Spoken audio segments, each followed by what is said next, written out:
Enter Corsi. This is Dr. Jerome Corsi, and we've got a really special guest with us today, Susan Olsen.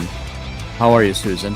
I'm fine. I'm really thrilled to be here. You are the man that saved my sanity during COVID. Okay, we'll talk about that.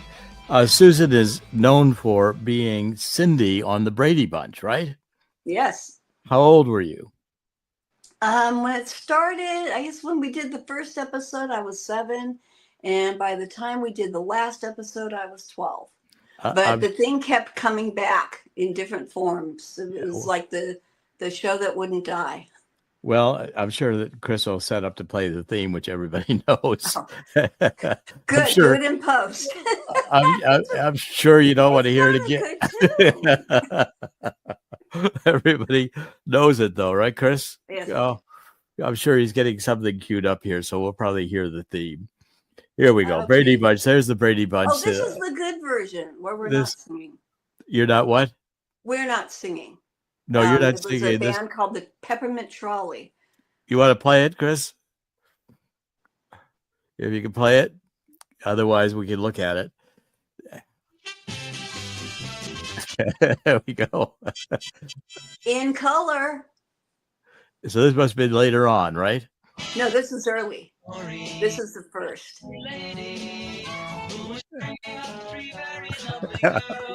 First season.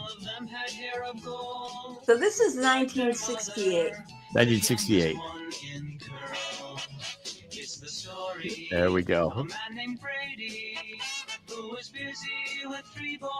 And that's definitely the better version of the song. And my son, who is a much better musician than I, says it's in a different key. In a different key? Sound better, yeah. When we came in and sang it. Okay. Well, we've all heard this. Okay, Chris, that's probably enough. We got the image. We got it. So it. First of all, I've got to ask you, how was it to do the show? What was your experience doing the show? It was great fun. I mean, I wouldn't recommend it for every kid. I think that we were all kind of different, and being professional children, having a job at young ages was normal for us. It was okay for us.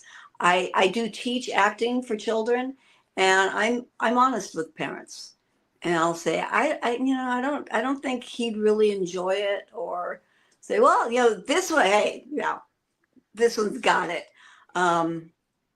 And fortunately, where I teach, the parents are not into exploiting their kids. They're not trying to make stars out of them.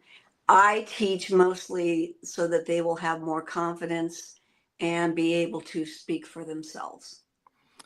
Well, I'm sure it had to be quite an experience to be, thrown into a job and perform, all the time. I'm sure this was a constant thing, having to learn lines and rehearse and do the shows. Well, and that's what I wanted. I wanted, by the ripe age of 6, I wanted a steady job. And I wanted to be on a series. I wanted to be a series regular so I could do this every day. Did you become Cindy? No, not at all. I hated Cindy. I didn't like her very much. I thought she was really stupid. And she did awful things like tattle on people, which is something I would never do. Mm-hmm. But, as a child, I was very kind of offended by the things Cindy would do while she was inhabiting my body on TV. But I mean, that's just me being nitpicky, and being a child that has to go back to public school and get teased for everything that Cindy does. It's bad enough I do something stupid, which happens frequently, but to get teased for what Cindy did was kind of unfair. Well, and so when did the show end for you? When did you quit doing the show? Well, it got canceled in I Must always have get been mixed up. It's like 72, I think. 68 to 7, like 4 years. Well, 68 was when we did the pilot and the footage that you saw, but it didn't air until 69. So 69, 70, Well, 69. 73, it got canceled. Okay, 68, of course, was a critical year. It was a year Yes. the conventions were going on in Chicago. We had riots, the Democratic National Convention, the Vietnam War protests were going on. Lyndon Johnson had just said he would not run for re-election. We had the Brady family and the Manson family. The Brady family and the Manson family. The Manson family was also their insanity of killing people out in California. Mm-hmm. And those were the years, and through 72, 73 would have been the first year of the Nixon administration. Yeah. And again, the country was still involved with Vietnam. The Vietnam protests were still going on. I had a brother in Vietnam. Did he survive? Yes. And was he wounded or injured? No. He was in Army intelligence, so he was mostly interrogating prisoners and not seeing frontline battle. But he was in the Tet Offense. Almost everybody was the Tet Offensive. Yeah. It was pretty much nationwide, certainly all through South Vietnam. It must have been in that period of time for you acting and the politics going on and the show, which really was not political at all. So it had to be kind of a juxtaposition between the turmoil in the country and this bubble that was the Brady Bunch. Yeah, but I think that the goal of the show was to be written. It was a family show from the perspective of a child, the way a child would want to see their family, and so it was very idyllic, and it got more popular after its original run when it was in reruns, and I think it's really a generation of latchkey kids that made it huge, because it was this dream family. It was the ideal. Come on, Cindy loses her doll and the whole family is just, going nuts trying to find the doll. Dad's calling from work. Have you found the doll? I've gone through that. I've gone through that with the daughter, and losing a doll it could be a really traumatic event for a family that is. Well, you're a good dad. You know that. Mm-hmm. I know that.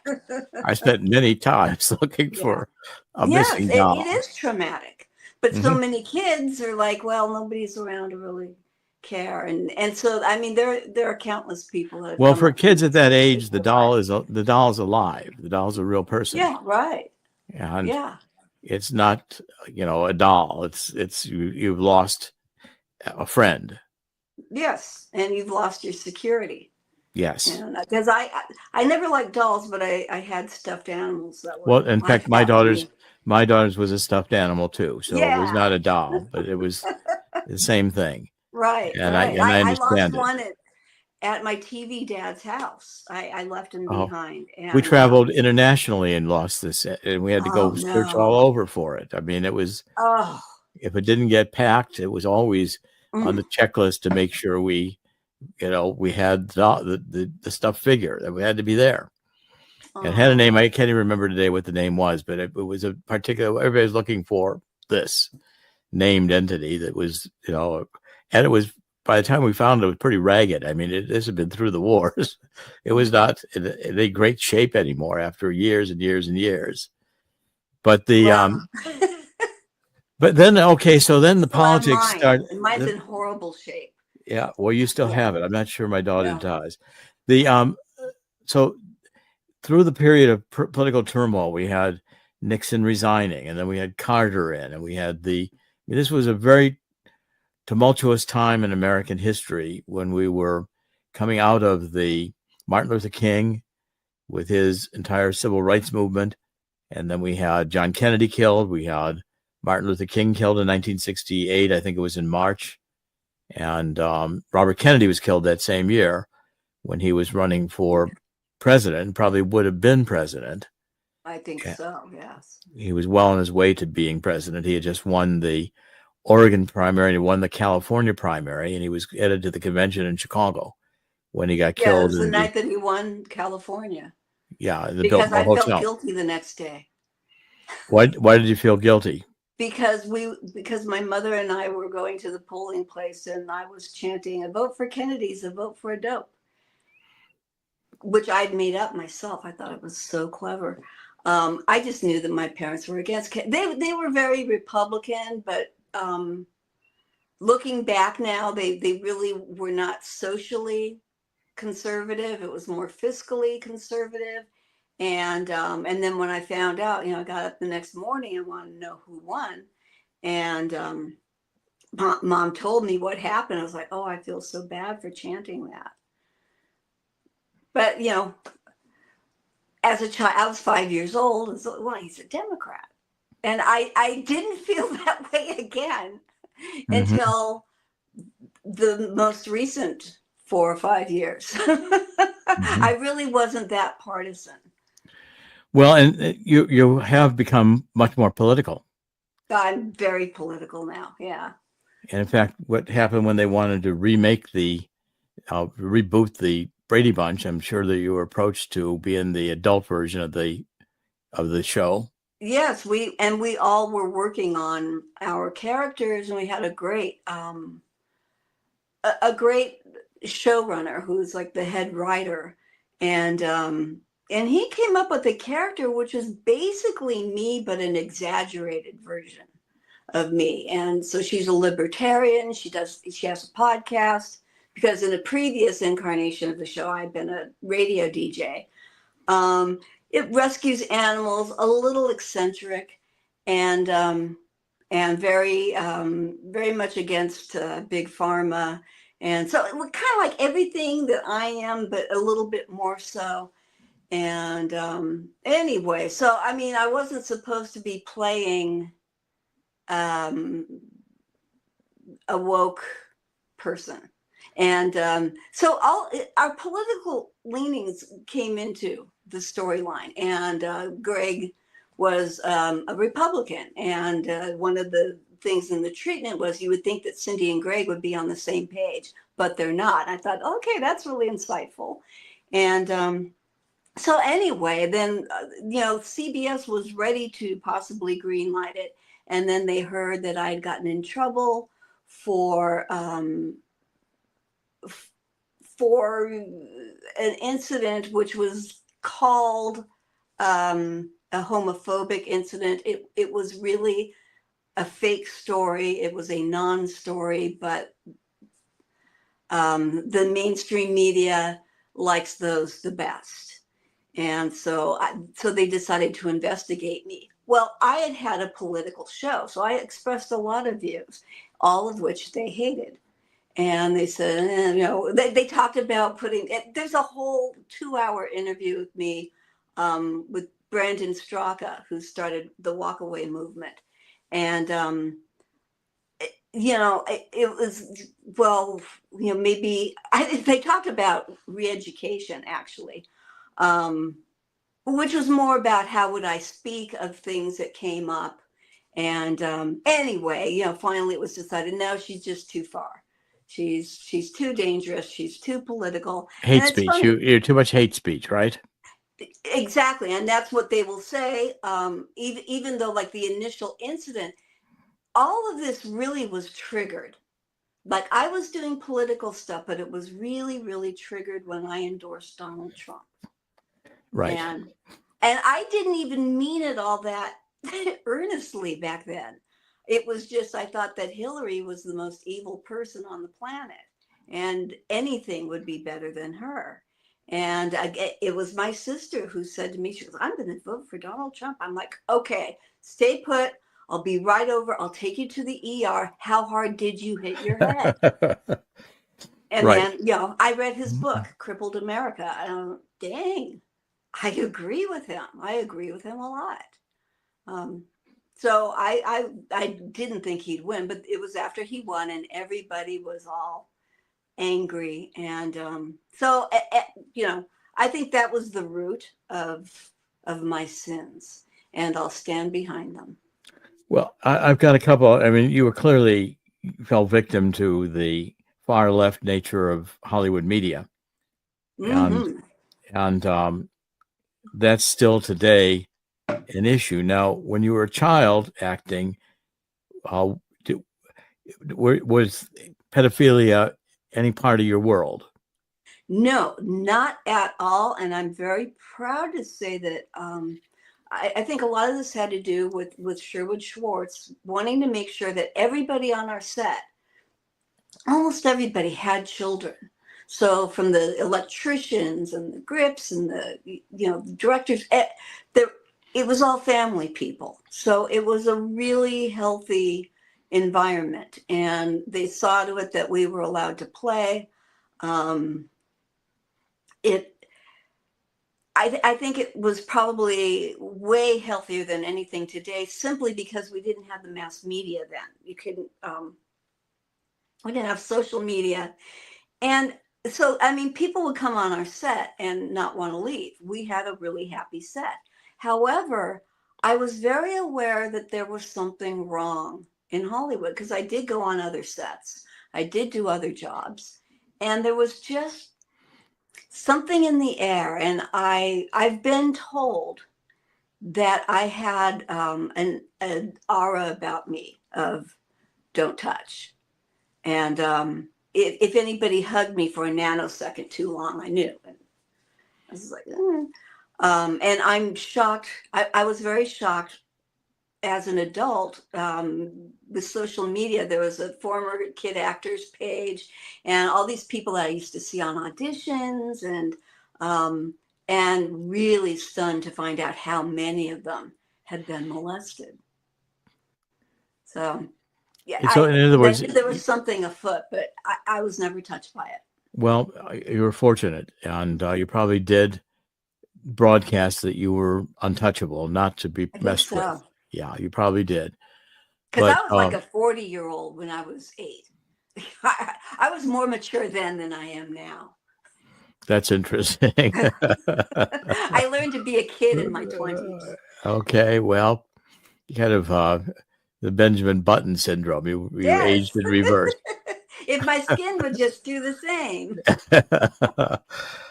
Okay, but you were aware of the pedophilia. You were aware something was wrong. I was just aware that there's a certain desperation to acting, and that exists whether there's sexual deviation or not. There is this desperation about acting and about being willing to do anything for the job.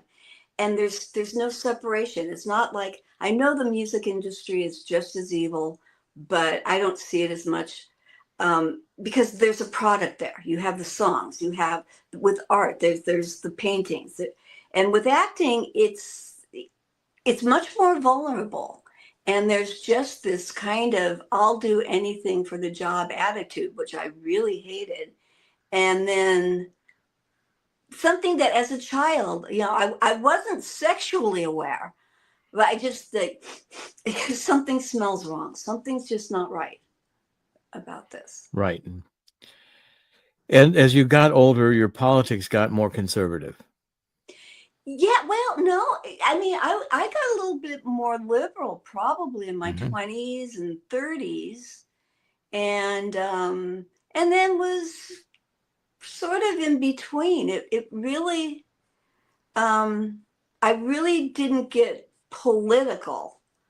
I had a great sense of justice, and I think that's genetic DNA, because I am the 7th generation granddaughter of a woman who was hanged in Salem. So there's this thing about justice and about things being fair and about things being honest or corrupt. But it wasn't until my sister lent me a book by Bruce Bauer called While Europe Slept. I read that. I love Bruce. He's now a social media friend. And I decided to study Islam because I wanted to defend it. And 6 years later, I was like, well, I can't defend this. I can defend Muslims and hope that somehow the religion's reformed. But anyway, I started out with counter jihad and then realized that the people that were lying about, and this was during Obama, so the people that were lying about Islam and about terrorism were lying about everything else too. And that was, mostly the folks on the left. There were things on the right that I didn't like. But it then became about fact and fiction. And COVID really did a number on me, because I grew up thinking, well, you watch the news, they're all honest. That's Walter Cronkite. Everybody's honest. And I think it was like in the 90s that I heard about the bombing of Lepanka and learned that the media will actually lie. And anyway, I'm very intolerant of lying and having the people be lied to, especially when I'm very into what our founders and framers started with this country, and adhering to it. Well, and you said I played a role with the pandemic. How did Boy, oh boy. What tell me about that? What kind? You truth bomber. I knew this isn't smelling right. Again, something's not right here. And then, I started to see people that, like Dr. Zelenko. Were you listening to my Corsi Nation at that time? Well, then I started listening to you, and literally, because at the time I was living with family, and we had a person in their 70s, and it's like, you've got to be careful. You got to put, everything that comes in the mail, you got to put it outside. And I'm like, aren't you seeing some inconsistencies here? And I'd have to play the game, because you got to get along with people. And I couldn't wait for the evenings when I'd turn on your podcast and I'd listen to you. I was like, yes, that's not adding up. That's not adding up. Hydroxychloroquine seems to be working. And now anybody that says that gets silenced. We're silencing people that say the truth. This is like a communist nation. So I started to feel like everything was very dangerous. My son was living a little bit far away from me at the time, and I didn't get to see him for 3 months. And I said, I am more concerned about what the government's going to do than I am about what this virus is going to do. And did you get the hydroxy? We were at that time I doing sure did. Speak with an MD, and mostly I got it from my son. That was my big deal. I set up a bug out bag in my car in case what hits the fan, and I was just going to go get my son and go to the woods. I had my medical supplies. And then during the whole thing, I have a very close group of girlfriends, and we were all anti-vax, anti-COVID jab, which was never a vaccine. And but I wanted to set up, by this time I'd gotten my condo, and I wanted to set up like a hospital for any of my friends who, got sick. So I was very into getting supplies, everything that the silenced people said worked, I got. I found personally, ivermectin worked a lot better than hydroxychloroquine. But I already had ivermectin because I rescue animals. And we use ivermectin all the time for parasites. Mm-hmm. That's right. Yeah, and when you can get bovine, swine, and equine, and they're real cheap. But I did go ahead and get the human kind, just in case. Well, good. And your politics, and you must be excited that Robert Kennedy Jr. is now the head of Health and Human Services. I am so excited. I was wearing my Kennedy shirt that day when he got confirmed, and I used to dislike him because, oh gosh, I don't know how many years ago, but he referred to Geert Wilders, who is now the PM of the Netherlands, as an Islamophobe. And to me, anybody that uses the term Islamophobe is kind of a ninny. And so I was, Bobby doesn't know anything. And then I heard him talking about vaccines. And my son was diagnosed with Asperger's syndrome. He's on the spectrum very, very mildly. And it was through Bobby that I learned, because I was afraid to not vaccinate my kid. But he had been diagnosed, and I learned separate them. The MMR vaccine seemed to be the culprit. So you do the mumps vaccine, you wait 30 days. You do measles, you wait 30 days. Rubella. And so I did that for all of the subsequent boosters. But I mean, they're getting tons more vaccines now. Well, now, yeah, my daughter had just had a baby. No vaccines. Yeah, I have a friend who my coworker, he just had a baby. I'm like, I'm not going to tell you what to do, but there are a couple of them that you really should put your foot down on. And, the MMR, separate them. It's too much. They could all be okay. But when you have them all at the same time, it's just so much. And why the heck is a 1-day-old getting a vaccine for hepatitis B that you can only get through sex or drug use? It is ridiculous. I mean, It is ridiculous. And Bobby Kennedy's, I think, going to do a lot to, I love him. He was also a very effective lawyer when he was doing the environmental work. Yes, and I like that too, because when Trump says drill, baby, drill, I get it economically, but I am a tree hugger, and I am an animal rescuer. So, I want to make sure. He was saying drill, baby, drill. I'm like, okay, please confirm Bobby, because Bobby will go, well, maybe not here, or maybe not this way, because Bobby's not falling for the climate control. No, I think the entire climate nonsense is now gone. I think we really. I think what effectively, it's clear that the DEI and the ESGs and the gender dystopia, these insanities are now canceled. I think the very people are sick of them.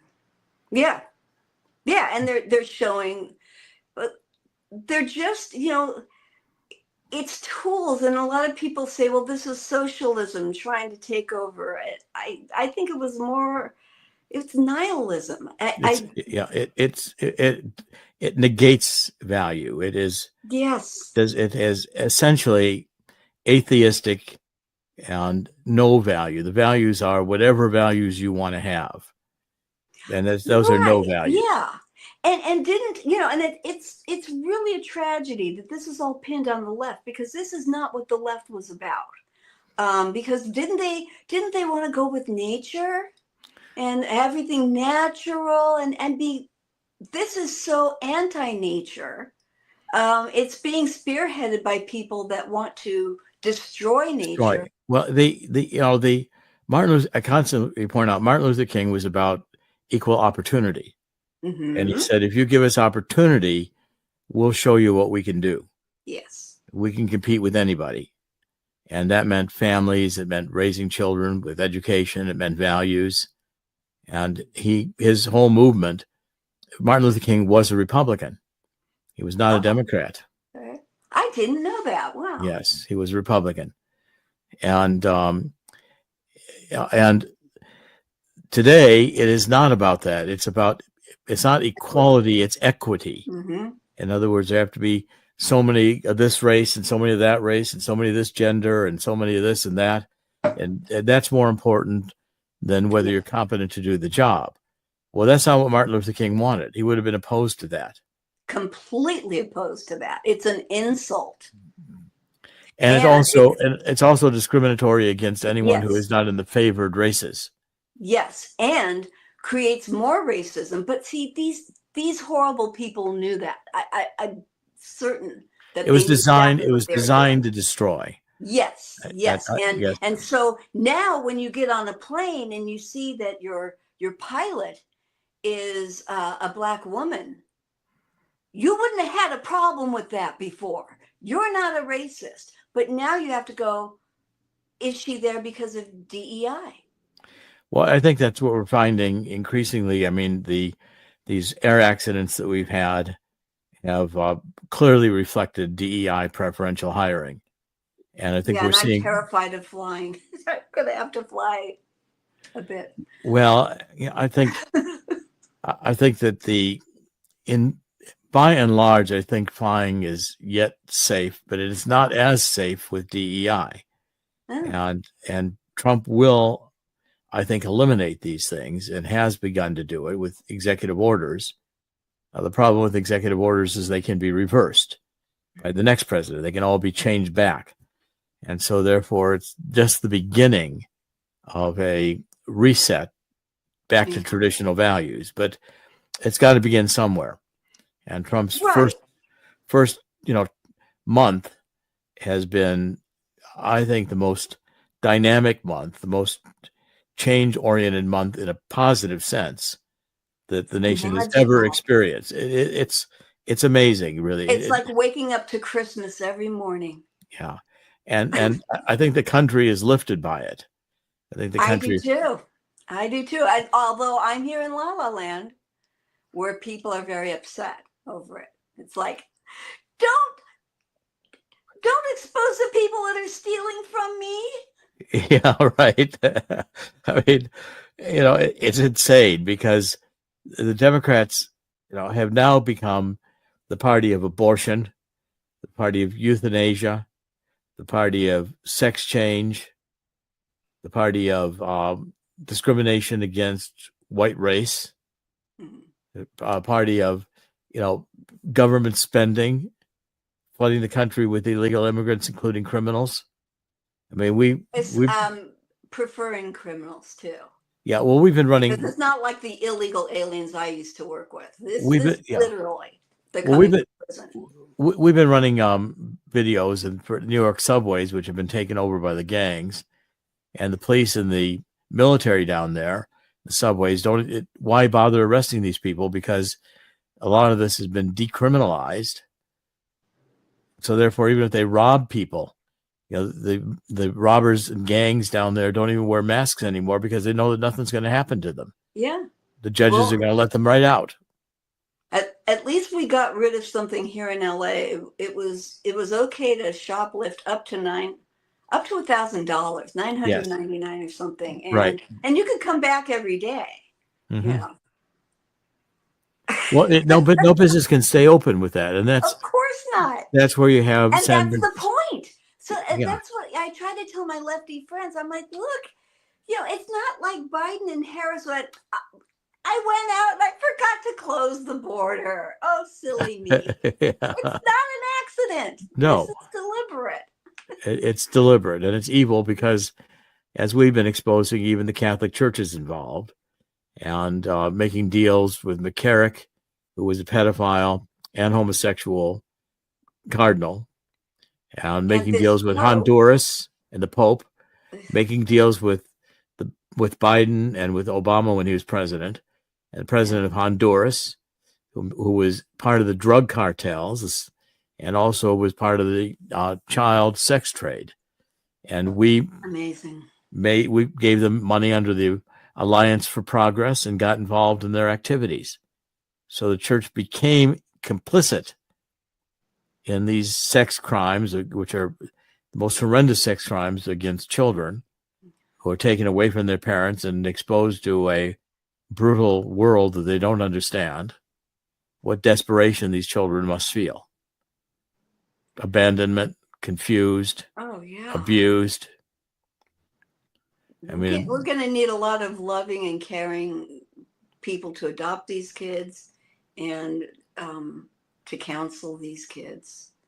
Some of it may be permanent damage. I think so. Yeah. That is not really entirely recoverable. In other words, these are lifelong injuries, psychologically. I agree. Yeah, I agree, and it's so intentional. Well, I saw just having a kid on the spectrum, looking at and this is really mild, but like CPS, being aware that they spent more time harassing single white mothers. And CPS being? Child Protective Services. that there was something foul going on there. That there are times when they might try to prove that your child needs certain services more than they really do, And just take your because children there's away from you. funding. Take your children away from you. Well, that's the ultimate threat. Yeah, but even just getting a court to order services so that they can get the money for those services. It doesn't matter if you're a parent that says, that's actually harming my child. That didn't personally happen to me, but I saw it happening. I saw that in other parts of the country, certain children were being placed in the system so that they could eventually be put up for adoption. So yeah, I don't know. I used as a child, I like to think that I could trust the authorities, but no. Well, the two things I think are so tremendously disturbing is abortion, killing a life I that don't is have a problem with helpless. that. Sorry, I'm very Well, pro-choice that's within a certain amount of time.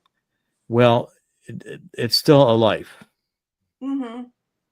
It's still a life, and it's still a life that has no choice and is helpless. That's extinguished. Yeah, I can't argue that, but I Yeah. think that the life of the mother is more important. Well, it But may not. It may not affect the life of the mother. The mother just well, then maybe that's a little different. it may Yeah, be inconvenient. yeah. But on the other hand, forcing somebody to have children when they don't want to have children is not such a great idea either. But you have to have a limit. You have to. Legally, no matter how you feel about it morally, you have to, there has to be a point where the unborn have rights. There has to be. Well, and my point is, if you don't want children, if you're going to abort them, don't take steps so you don't have children. Well, and today it's so easy to get birth control. There really, I'd have to say there really isn't much excuse. But, Yeah. I know people who had the condom break, that got knocked up their first time. So I don't know. I'm still pro-choice, but I do understand and appreciate what you're saying. Well, I still think there's alternatives. If you really don't want children, there are alternatives, and you can responsibly take them. But to bring a life into the world and then to extinguish it is, to me, unacceptable. Yeah, especially since it is so darned easy and so vulnerable, and that life has no control choice. birth. Yeah, it's irresponsible. Yes, it is very. Yeah. And that these are things that I think are offenses against God, and offenses against God creates life, and once that life is created, we have to nourish it. It's our responsibility. That's how I see it. It's our responsibility to nourish that life, because God bestowed it. We did not. And so that, and I think taking God out of the schools and taking God out of the communities. See, I don't want God in the schools, because you open that up.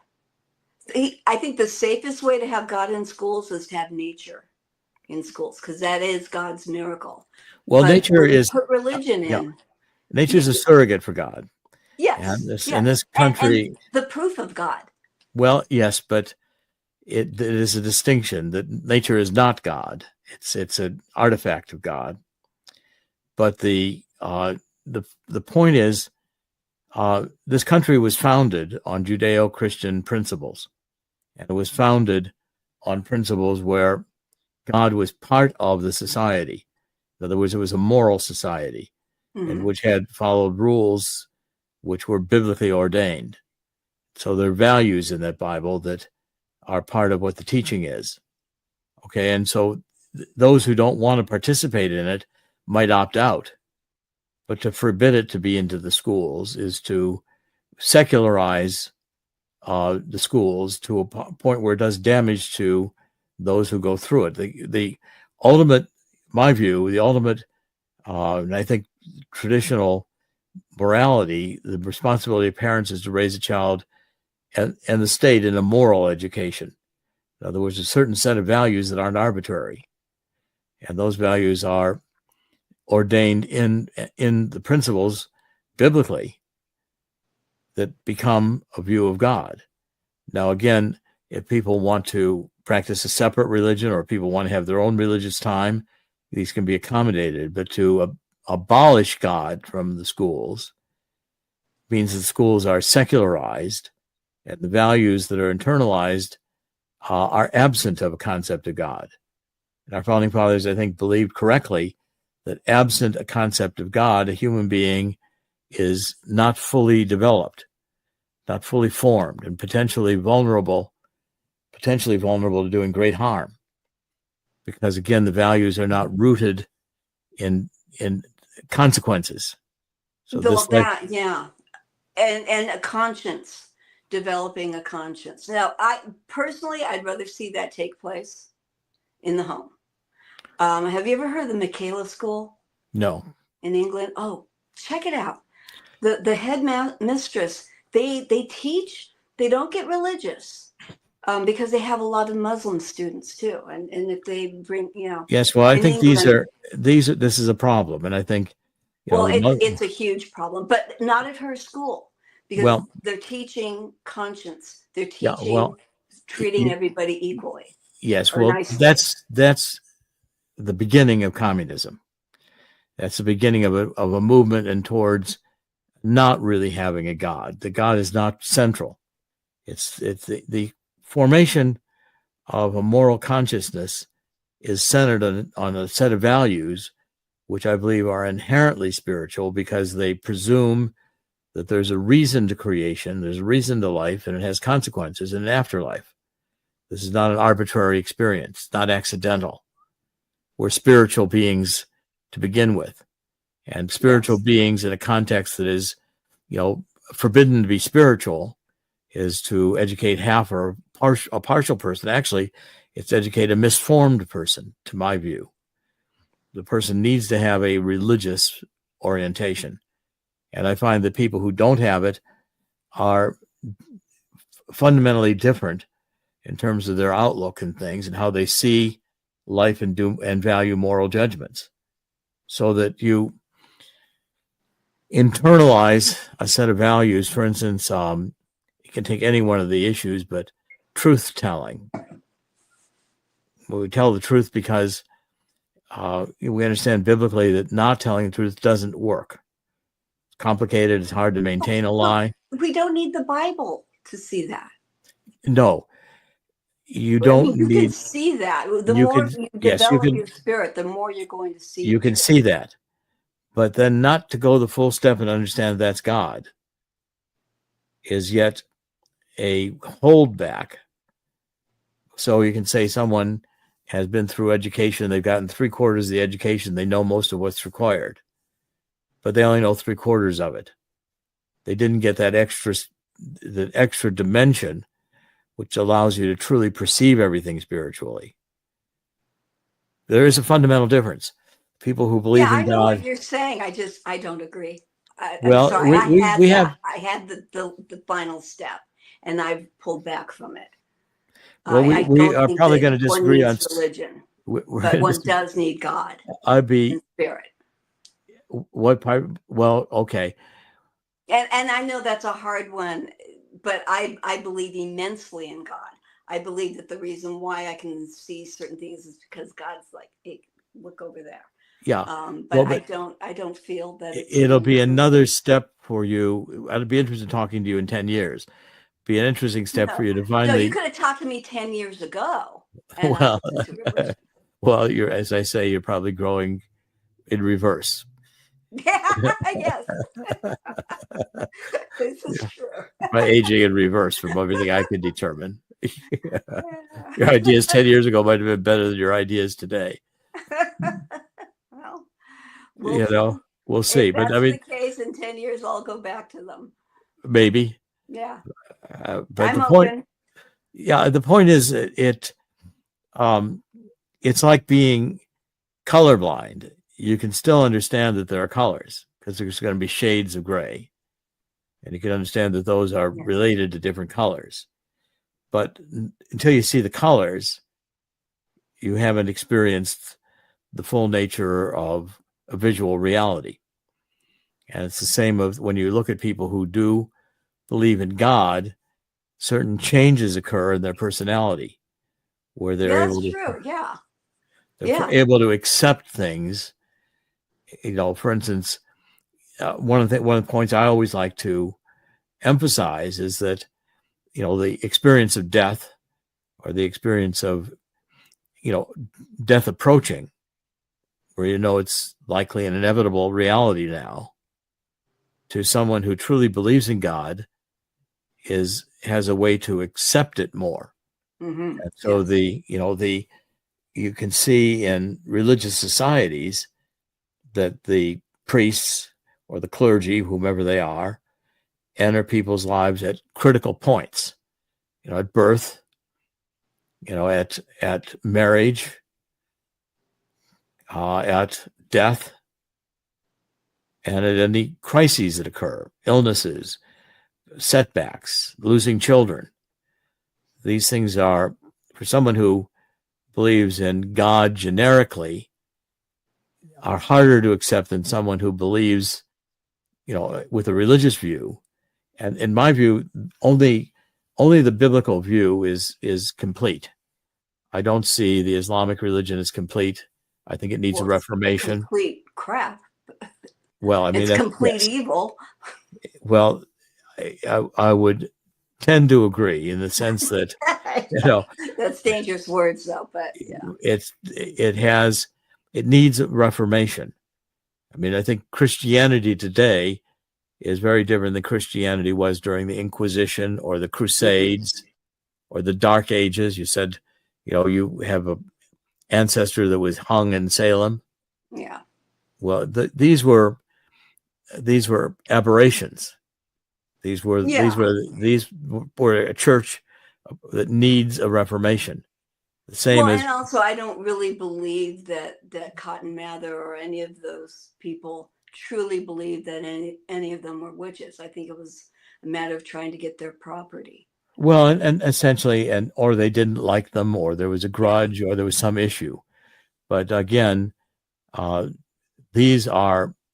I think every religion has to go through a reformation. It has to decide that even if they believe this religion is the only true religion, it's not a reason to go to war with the next religion. And I think that our founding fathers had a brilliance in saying religious freedom only means not an established church. We're not going to tell people what they have to believe. Okay, because again, as soon as you do that, you cross the line. Yeah. Right. Even if you think your religion is the only true religion, you still have an obligation, I think our founding fathers were right, is to respect another person's view of what the true religion is and not to necessarily try to dissuade them. So I'm less of an evangelist in terms of the mission is not to persuade everybody to believe my religion or how I view it. It's important for me to believe it, and I will be happy to share it. But my mission is not out. My mission is to accept the others. That's what I think our First Amendment advises, which is the only way a society can really exist. Because as soon as you start imposing this set of beliefs have to be held by everyone, you're going down a dangerous path. Then how do you bring it into school? Well, you bring it into school in some ways to be, people don't want to do it. They have options not to do it. In other words, we have a prayer moment at the beginning of school. They don't have to come into class until that's over. They don't have to be forced to go through it. But yet it's permissible. Or they could choose to meditate. Whatever, but they're not obligated to participate. It's voluntary. Okay, so I don't think it should be prohibited from being in the school. So our moral education ought to be part of the experience.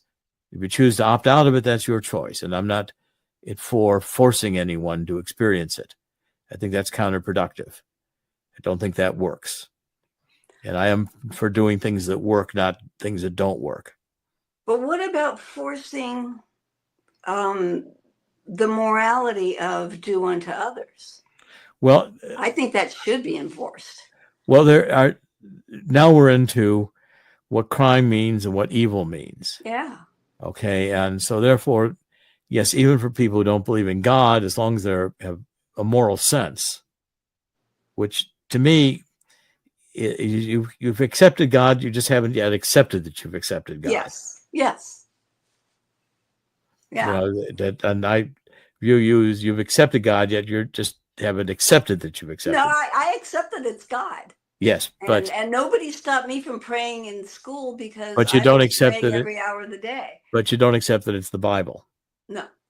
Okay, I think the Bible's the best, but I don't believe that I have to accept the Bible in order to go to heaven. Well, okay, I'm not saying you do.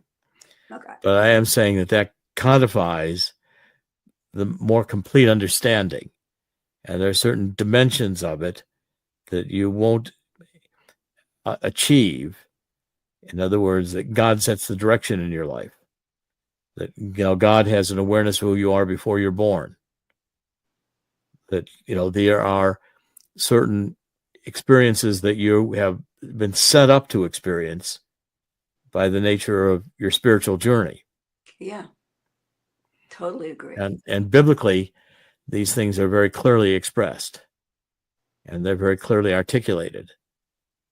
And without them, some of the solace, some of the reassurance through difficult times, some of the ability to deal with what life is going to really be are lacking without that dimension. Much more difficult, and probably not experiencing fully what those setbacks, difficulties, problems, miseries, etc., were meant to teach you. And I'm probably benefiting from the things that I studied when I accepted religion more than I realized. Probably, yes. Yeah. All right. Well, we're running. It's been a delightful conversation, and we'll do more. I love you. Well, thank you. I appreciate keeping on, man. Well, I don't plan. Work. I don't plan to quit. Okay, That's thank what you. I love. I got your books. When I heard that you refused to plead guilty, when our government was trying to put you through the ringer, it's like, that's my kind of guy.